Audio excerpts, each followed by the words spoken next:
Welcome to the last and final episode of Frog Special about the L119A2 from HAO.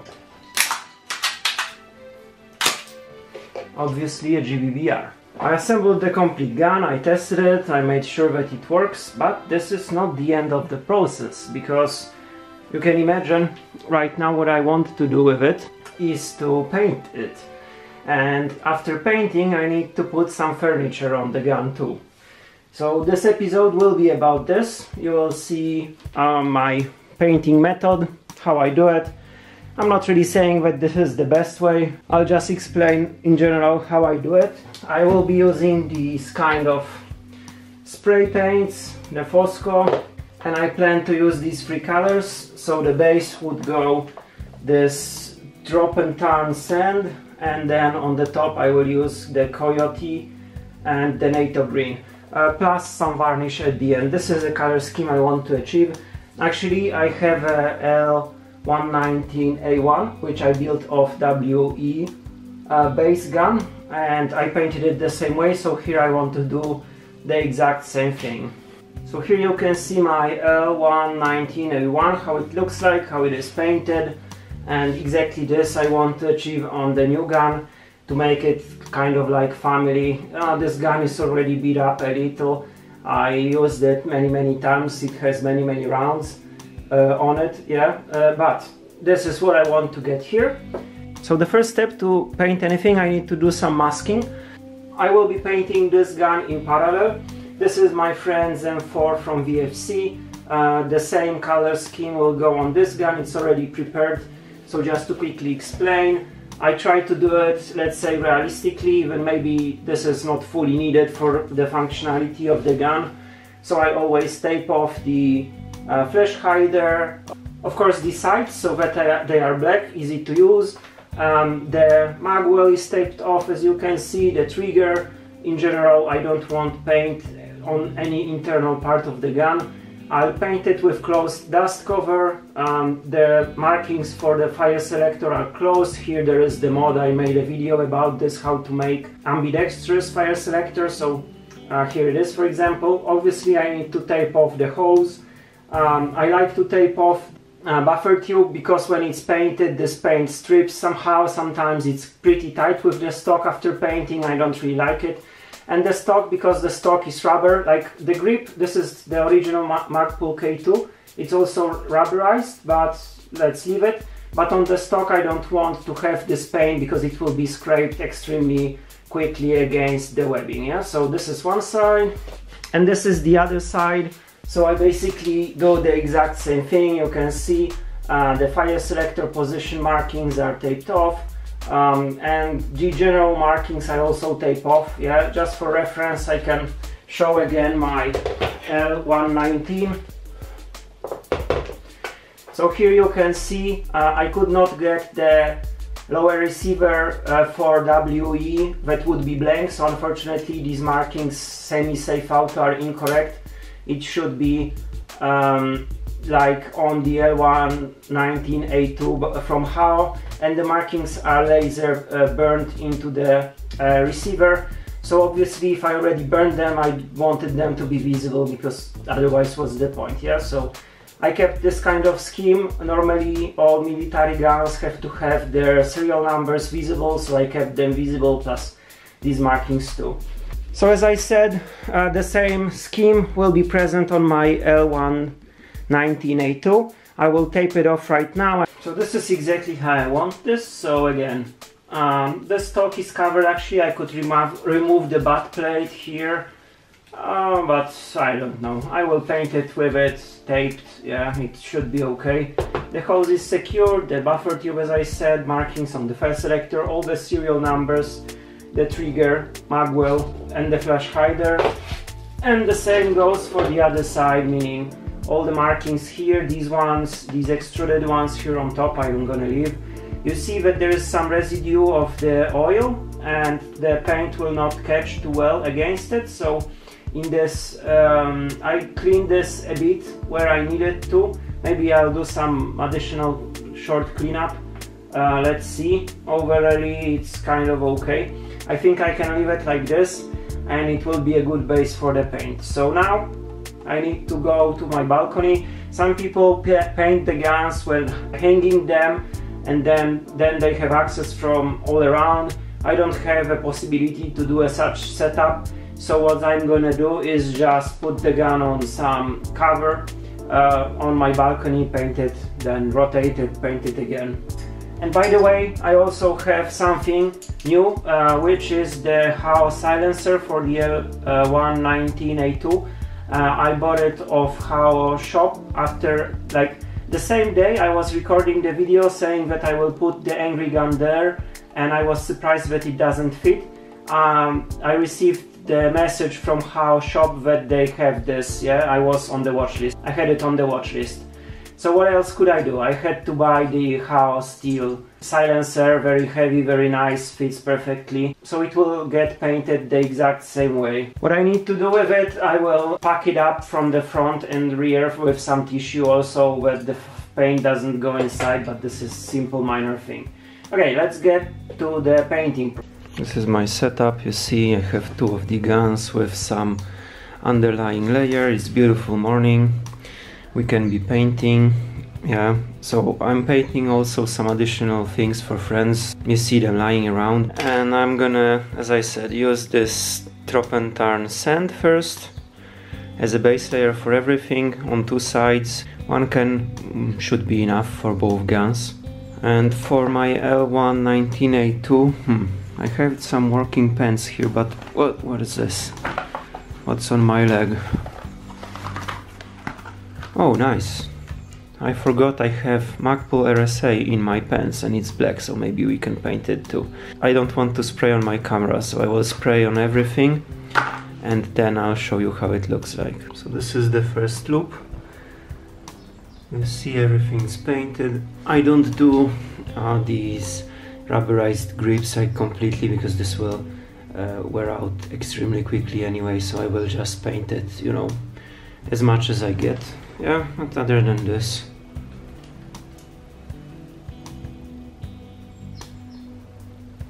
everything's covered. So this was one layer.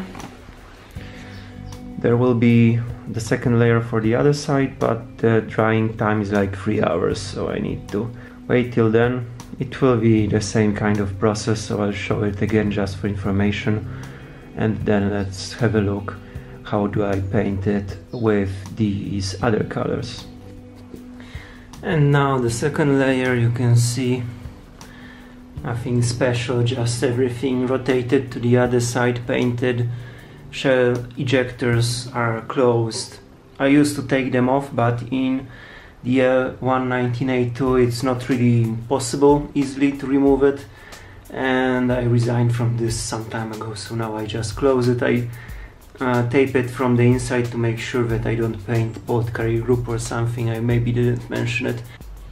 In case I do paint something more in the inside of the receiver, I will just, you know, wash it off with some solver. Next stage will be some darker colors. Here I'll go for the Coyote and the NATO green. I don't like these two green colors. They are kind of not my style. The NATO green is kind of brownish, grayish green, which is okay for me. And the Coyote, I also like this, you know, appearance. It will be quite... These are the exact same colors I use on this other gun, yeah, so I'm not using anything to, you know, make a pattern. I just paint it like it is, and I'll paint from big distance because I don't want this paint to like make very strong marks here. I want this to be like spreaded. So if you spray from a distance, you need to spray a lot, but from the distance it creates kind of transition between the colors and so on. It looks much nicer in my opinion. So I'm spraying and I'll show the result again. And this is the result. So I did two colors. You see I do it like I put one marking, like spray it over, and in the gaps between one color I put the other. Nothing special, very simple. And now again 3 hours, but it's late today, it will be dark soon, so I'll continue probably only tomorrow. And the next morning came. Not so sunny, everything's already on the other side lying here, you see. So let's quickly paint it. Today it's windy, so it's kind of hard to spray it nicely, you know. And then now again 3 hours, maybe a little less, and I'll put some varnish on it. It will unify the appearance, because it's nice matte and I'm using matte varnish. It will be a bit more shiny. Over time it will become matte again. And here the guns with the varnish, so you see they are a bit shiny. Of course this is fresh, yeah. But one thing that is maybe different, of course on camera I don't know how much this is visible. For me, let's say live, it's very visible, is that these colors are much better. Like when you spray it with these colors normally they are very nice matte, but they look kind of faded, let's say. So the whole gun was kind of gray, brown shit. Yeah, it was like not real difference on these two paints I use on top and the layer on the bottom. And right now when I look on this, it looks much better from this perspective that the varnish brought up this color difference. But finally it's up to your liking, yeah, you can do whatever you like. I'm just showing you mine approach on these two. And again, let's wait and let's paint the other side when this will dry out enough to be turned around, so 3 hours. And this is the last stage, so you see the varnish on the other side. Like, there is nothing special here anymore. With this, the colors and like details are much more visible. So it's done. Now let's wait till all dries out properly and we can reassemble everything and see the result. And this is the moment of truth, so I'm gonna unpack this and see how it looks like. Let's start with the tapes here and here and here, here,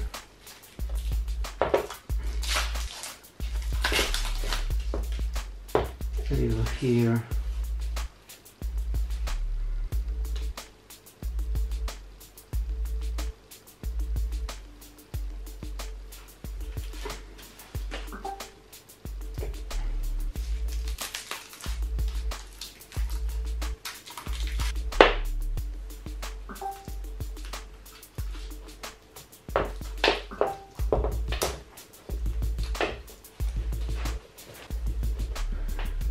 On this side, that's all.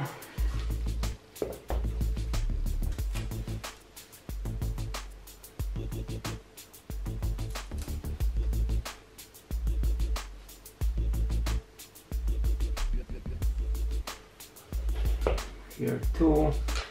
Now near the stock.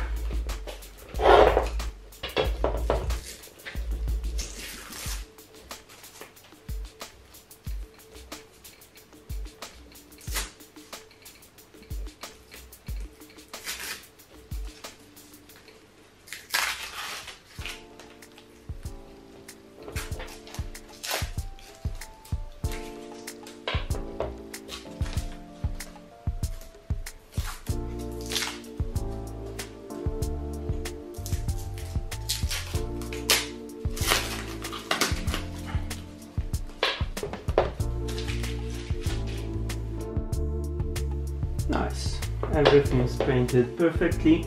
This is funny because the spring twists, yeah, and looks like this one closed, but inside there is no paint. So I'll do some very small touch-up. There are just few tiny things I would like to improve, which is this area.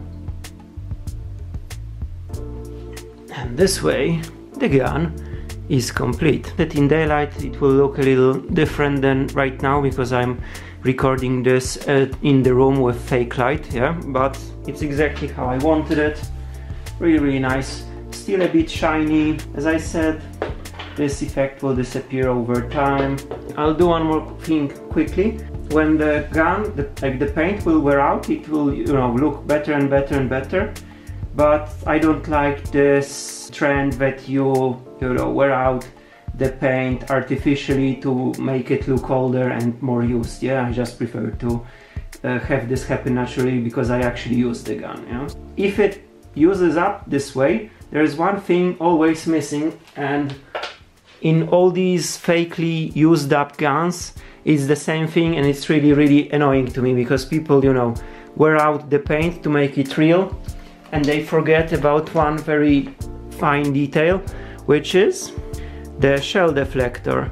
The paint on this should wear out because the shells normally would be striking on it all the time, and no gun has it. Yeah, everybody scratches on high surfaces all around the gun and nobody does this. So all my guns are like this. So it might look a bit silly that it's already so worn out because of the shells, but I'll do it once, and later when the paint strips, because I hold it in my hands, you know, use the gun, it will unify to have some good appearance. This is an important thing to me. So I will take a regular round object and simulate the shells for a moment to scratch off enough paint.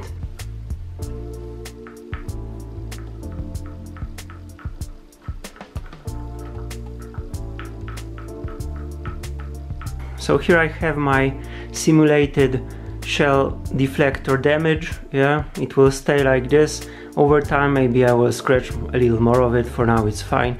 And also from up close you see how this gun looks like exactly. Yeah, so when it's lying down there you don't really see all these colors. The sand seems very dark. I'll record the next scenes where there will be better lighting. Now probably the favorite part. Let's get some furniture. And voila, this is the gun. All painted. There is the silencer painted, the RSA. This is the old Frog Earth color magazine, very old, with the new butt plate. But this is not a lot, we need to get some more, so where to get it? Let's think. Oh, could it be that my HPA GBBR children have a Christmas gift for me? That's so nice of them, thank you. Let's see what this is. Oh, nice. I think I can use this. Maybe I should put some shoes on. Oh. What is this? What is there?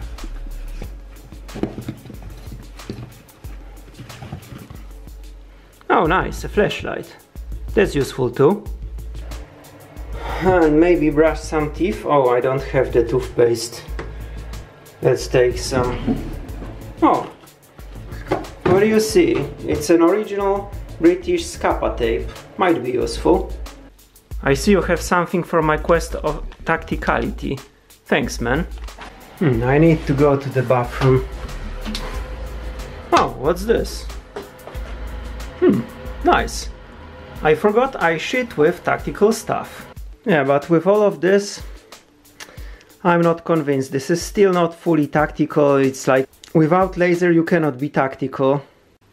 But luckily, here at Frog Engineering, we can print everything. So here I have everything I need to make this as tactical as possible. Where to start? Maybe I'll start with the most interesting part. What other aiming device I could have, right? Here's the manual with invoice. And in the box, what do we have here? Bikini covers, some cleaning cloth, and the most important thing itself. Nice. Have plenty of other things like the distance plate with the screws, a low profile mount, a key, this is a battery, nice small kill flash, and some alternative non-transparent flip-up cover. So let's get this aside.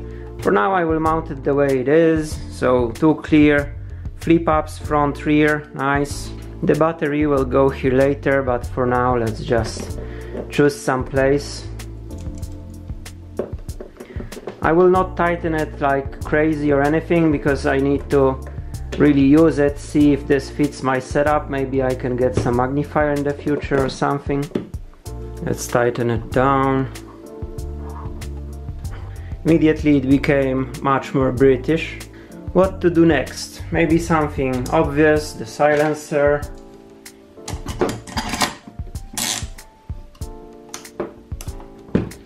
This time the fitting one. My usual setup. I will put the flashlight on some offset mount.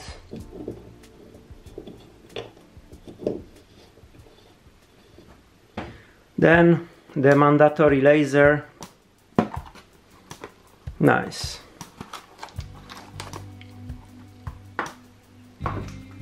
A Somo Gear Pack 15. Who would have guessed that I will make such a setup on the gun, right? Nobody, we are all completely shocked.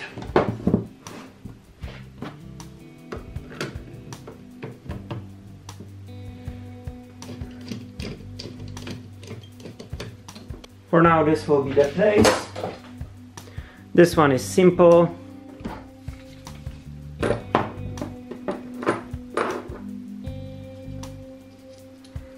It's again my usual setup. For the second attachment point I like to have it far away from the side so that the clamp will not hit this and it doesn't interfere with my hands here. And don't even ask how much I paid for this. Now mine infamous RVG, let's not even comment on the source that I got it from.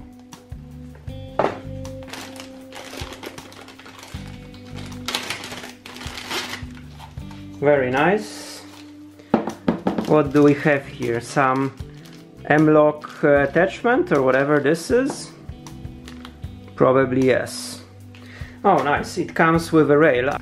So if I had an M-lock, I guess I could use this rail in here, you know, mounted somewhere with the grip on this, yes. So nice little feature from Magpul, but I don't need it. I think the RVG will end up here. The one thing I don't have, and I still need to think about where to find it in my mysterious workshop, is the button, yeah, like for the pack and for the flashlight. I need to figure this out somehow. So for now, just temporary attachment here. It's the original British Scapa tape that they use in the army. What I will use it for is this. I know they are using these like in the real life, however I really dislike how it makes the sound when it, you know, hits against everything here and so on. So I'm gonna tape this with this special original Scapa tape in place so that it doesn't move that much and doesn't make these annoying sounds. Okay, so this was taking much longer than I expected, but I figured out how to do it. So instead of taping it in place or taping this rod, I figured out that if I don't want this metal ring to hit on everything and make noise, I will just transfer it into a small mummy. So here it is in detail. You'll see what I did. So I rolled the Scapa tape all over it.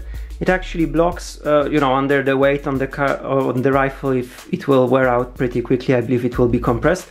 But it makes no noise when it hits on anything because it's soft now.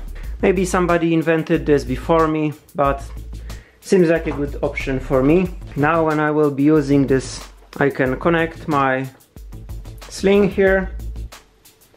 Then I can connect it either second time here or to the RSA on this side, and I can carry the gun, right? So you see that it makes no noise. More sound will come from this plastic hitting against the gun than from this attachment point itself. Let's see how robust this will be, but for now this solution to me seems kind of brilliant. Okay, and the last thing, which are these rail covers, original Magpul, straight from the cat.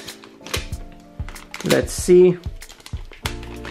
I had a ton of Chinese ones. I'm really curious how these would work. Like, they are quite stiff, quite nice. Let's put this somewhere just for a quick test. How they fit. Yeah, like they fit perfectly. This is something you won't get some Chinese shitty panels. Yeah, this is really the real deal. However, I'm wondering, because right now I don't have the switch, so I don't fully know where to put them. Definitely I will cover the rails on the side and on the bottom. On the top I never do it. Here this is too short. So I will do for sure this part. Here on this side, this entire section will be covered like this. If I cut it, then how much is left? It's more or less to the position of the RVG, so maybe I can already do it. Then I will have a short section here, and on the other side probably it will be fine. If I will be like 1 bar or something too short, I don't think it will be a big issue. So definitely there will be some going here, so therefore I need to check the amount of the bars I want, and with the sharp knife cut this. This goes really easily. And now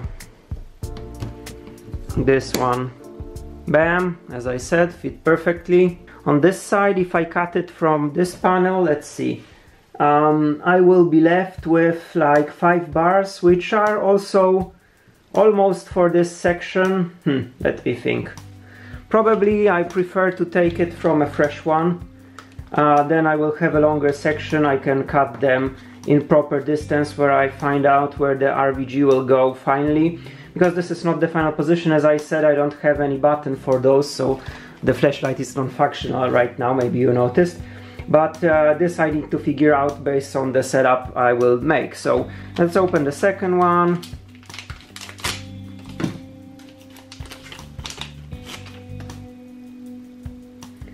Okay, and the bar still here. And let's squeeze it in there. Very nice. And I'm left with these 2 sections, so it would be like, you know, here. The question is about the exact length. I will cut off these excesses and later I will mount them when I figure out the button. Or maybe this one actually fits here, like almost. It's 1 bar too long. Yeah, it should be like this. So now, like thinking of it, I could probably put it here. I have the whole spare one. So if this one is too long, I can use this one. Like, if I will be moving something, then I will be moving it probably forwards because I'm quite tall. The only thing is that I will probably mount the button here, and I'm thinking about this axial one. So if I put it here, you know, I need to be able to reach it from the top somehow. So if I will be reaching it, maybe I need to move it back. So I will compensate this distance because, as I said, I'm high and I have long hands. So I will compensate with the stock moved to the maximum probably.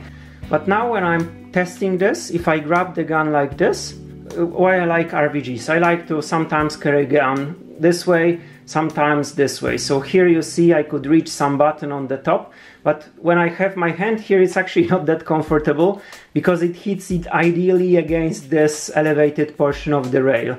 Yeah, it's just pushing into my bone here under the finger. So I think actually I need to move it just like 1 space to the rear, and then I will be fine here. So probably I will do it now. And then my shorter panel will fit here. Then I will get some button in the future, and this way I will know if this setup is okay for me or not. Let's do it right now. 1 space back. I'm above 180 meters tall, yeah, so it's maybe a little short, but on the other hand, if I want, I can grab the gun like this, yeah, if I need to. Theoretically I can reach there too, and here let's see if with the panel it is somehow usable. Yeah, of course I did the stock on the maximum, yeah, so it looks like this. Well, I'd say it's still not perfect, but for now will be good enough. So when I grab it right now, and I imagine that I will have the button somewhere here behind the pack, you can see that there is some gap in this area, yeah, so maybe it will be okay, like this, no issue, like this, probably okay, and I can also do something like, you know, like this, or support somehow, and I'm left with more than a half of a panel, yeah, so actually I did not waste any length yet. I can put it maybe as a short part here, not really necessary. Let's see, let's take it as a spare. Yeah, so this way my build is finished, and what else can I do for now? There is still no button. I need to figure this out. With the project finished, let's see if magic of being tactical actually works and is contagious. Oh, nice gun!